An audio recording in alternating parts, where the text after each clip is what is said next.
चलिए, तो LIC पर सबसे पहले सलाह गौरांग। पहले इनको भी नमन और प्रणाम और अक्षय तृतीया की अनेक अनेक शुभकामनाएं आपको। मुझे याद है आपने हमसे पिछले हफ्ते NMDC के बारे में पूछा था और मैंने तब ये भी कहा था कि और इन्होंने हमारी राय पर उसी प्रकार से आगे कदम लिया है। पूरा बेच दिया, कोई दिक्कत नहीं है। मेरा कहना था कि इतनी बड़ी पोजीशन किसी एक स्टॉक में या किसी एक क्षेत्र में नहीं करनी चाहिए, थोड़ा बहुत रखते तो लाजमी होता, लेकिन बेच दिया तो कोई बात नहीं।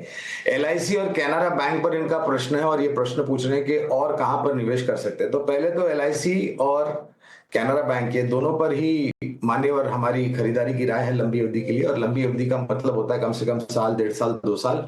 अगर इसी नजरिए से आपने निवेश किया है तो निवेशित रहिए। और कहां पर निवेश करना है? ऊर्जा क्षेत्र है, रक्षा क्षेत्र है, सीमेंट क्षेत्र है।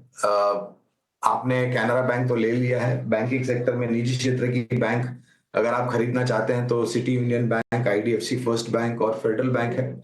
रक्षा क्षेत्र में आप भारत इलेक्ट्रॉनिक्स लिमिटेड, BHEL जैसी कंपनियां हैं, कोचिन शिपयार्ड है, वहां पर निवेश करते हैं तो बेहतर रहेगा। ऊर्जा उत्पादन में हमें Tata power, NTPC, CSC, JSW energy जैसी कंपनियां अच्छी लगती है।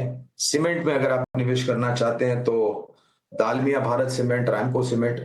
विकल्प बहुत सारे हैं, लेकिन आपको एक बात से थोड़ा बहुत सावधान रहना पड़ेगा कि ये जो तनाव चल रहा है भारत और पाकिस्तान के बीच में, और जो आक्रमण करने की परिस्थिति में हम खड़े हैं, उससे बाजार में थोड़ी बहुत निराशा हो सकती है। मैं केवल मात्र छोटी मध्यम अवधि की बात कर रहा हूं।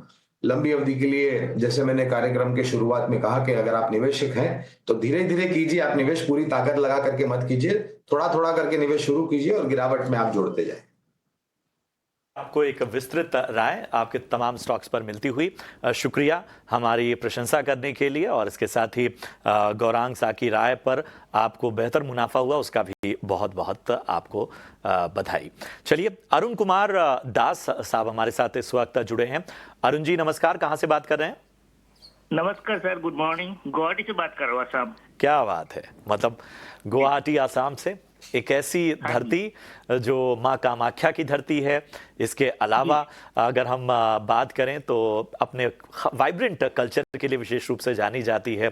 और इंडस्ट्रीज की बात करें तो टी प्रोसेसिंग, ऑयल रिफाइनिंग और कल्चरली बहुत रिच। अरुण जी, अच्छा लग रहा है आपसे बातचीत करते हुए। हमें बताइए क्या मदद की जाए आपकी, कौन सा स्टॉक लिया आपने? सर मैंने लिए थे कंपास एक्टिववेयर का जी, तो 340 टिकर रेट में लिया था, 50 शेयर लिया था। ITC ना? और ITC लिया था 477 के 90। ठीक है। और स्विट्जरलैंड लिया था 74 का रेट में 300। अच्छा, लेकिन हमारे पास ITC ही कवरेज में है तो हम इस पे ही राय दे पाएंगे फिलहाल आपको। आपने 477 के भाव पे लिया है ना ITC? 477। 477, okay okay. कितना समय देना चाहते हैं आप? सर देना तो चाहता हूँ 2 साल तक दे। ठीक है। शरण, मैं आपके पास आना चाहूंगा। ITC 477 की प्राइस से इन्होंने लिया हुआ है, फिलहाल तो नुकसान में झेल रहे हैं, लेकिन हमें बताइए कि लंबी अवधि का नजरिया लेकर चल रहे हैं तो क्या राय बन रही है? स्टॉक तो आपने काफी ऊपर के भाव में लिए हुए हैं, मगर अभी क्लियर राउंडिंग बॉटम पैटर्न दिख रहा है स्टॉक पे नीचे लेवल से। और एक आप करीबन एक सेकेंड 446 के ऊपर एक डाउनवर्ड ट्रेंड लाइन का ब्रेकआउट देख सकते हो।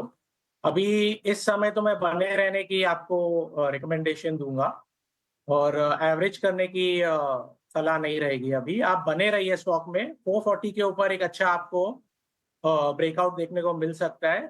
स्टॉक अपने लाइफ टाइम हाई तक भी जा सकता है, अराउंड 480 490 की तरफ।